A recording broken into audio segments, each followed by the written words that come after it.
cut a slot through here and drop a stem bar through there. What I was planning on doing was making a divider down the middle of this so I can make 4 compartments.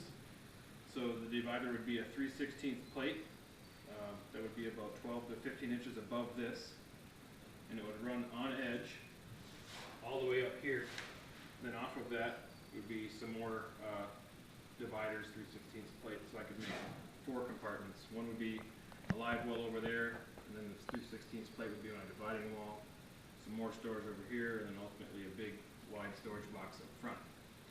So that's what I was thinking about doing on that.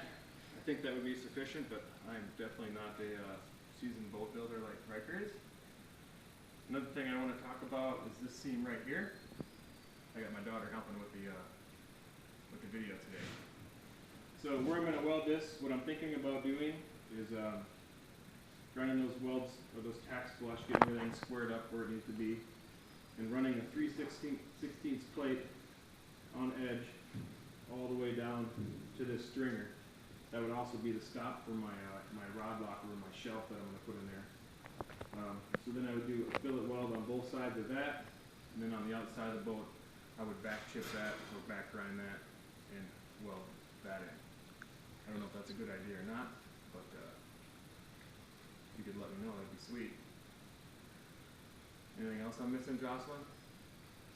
I don't know. You don't know? Is that it? Probably.